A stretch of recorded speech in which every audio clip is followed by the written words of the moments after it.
Guys, it's Ollie with Ollie on Wheels. Today I have a 2015 Dodge Dart with a no start. So I ran all my pre-checks, checked all the battery, checked the battery connection. Battery is pretty old, so I checked the battery out. Battery tested good. It's got a click when it starts. So I always check the battery first. Battery's good, so I started looking into the starter. So starters on these are a little difficult.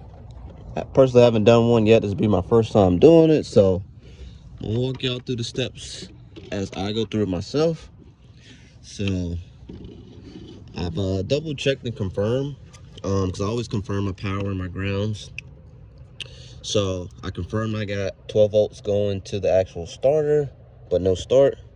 So normally 9 times out of 10, if you got power going to your starter and you got a no start, it's normally the starter and or a locked up engine. But I checked for both, and doesn't have a locked up engine. It's just a bad starter. So yeah, the thing about these is it's kind of hard to see, but it is a bolt all the way down there. I don't know if I can even get it on camera. Let's see. Yeah, it's hard to get it on camera, but it's a bolt down there to the starter, the top bolt, and underneath at the bottom, it's got the second bolt with everything else. So, yeah.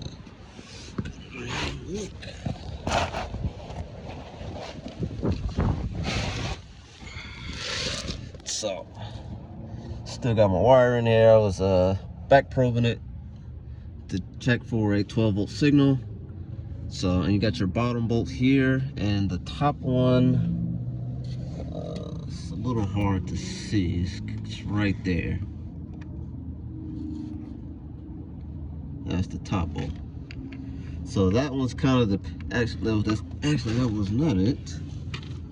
That's the solenoid bolt, but the top one is way up to the top. It's hard to see, but this is the bottom one there, and the top one's up there. You got to get from the top. So to get this out, you got to take the solenoid wire off. It should just pull right off, or it's got a little clip you can depress.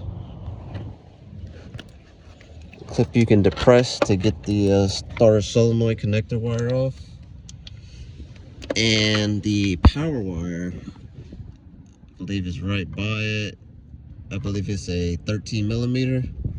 I'll probably use a 13 deep on a 1/4 inch socket, 1/4 inch ratchet to get that off, and just go from there. Looks like it's got enough room to squeeze between the axle. If not, I might have to loosen up some mounts or something like that just to lift the engine up a little bit to clear it. But I'm gonna try to take these bolts off here, take the 13 off to the starter power wire, the solenoid wire, and that top wire, top bolt, which is pretty much a pain to get to. So I'm gonna try to get those off and get back with you. All right, guys, show where I'm at now. So I got that bolt loose. It's actually a 14 millimeter for that bottom one. Thought it was a 13 or 15, but it's actually a 14. Managed to get this connector off, and the one at the top. Let's see if I can see it. So I just took it off and got a long flathead and kind of just pushed the power wire up until I can get the top one off, and hopefully it should tilt downward and it should be able to clear that terminal. But as far as this was kind of a pain getting off. You do have to depress that little tab on the top and then kind of pull it off. So I managed to get in there with a flathead and got a tiny pair of pliers and just tugged on it a little bit till it came off. I did not pull straight off because it possibly will break this little tab piece. That kind of keeps it in place from falling off.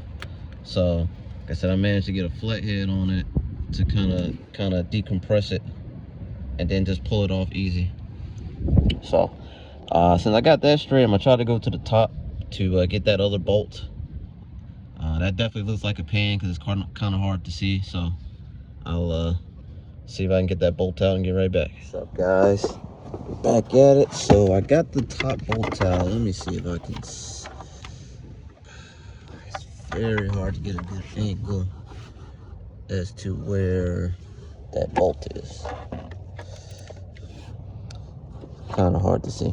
But yeah, I've also informed the customer about the coolant leaks. They know about that also. But anyways, it's the bolt is underneath back there. So if you basically you can see it once you shine your light. It's pretty easy to see. But I'm gonna just explain how I got it off. So they get the starter off. It is a bad starter. So I could have got it from the top. It looks like it was maybe like a 15 in the swivel, but I got it jacked up pretty high. I don't have a step stool, so I just made do with what I got. So what I did, I ran a 1/4 inch socket, 1/4 inch ratchet, and I put an extension on it and ran the 15 short. I did that and I was able to loosen that top bolt. Which goes from the opposite side. I was able to loosen that with just a 15, a 1/4 inch to 3/8 extension.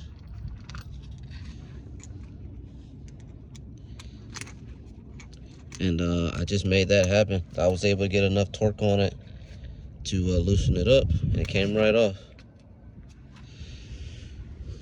So I'm definitely just about to go get another starter, and I think we should be good after that. But I think the hardest part, that bolt was pretty tight. I couldn't see myself with a 3/8 in there. It was a little too tall, so I was able to put enough force on it to loosen it up with the 1/4 inch, and it just came off fine.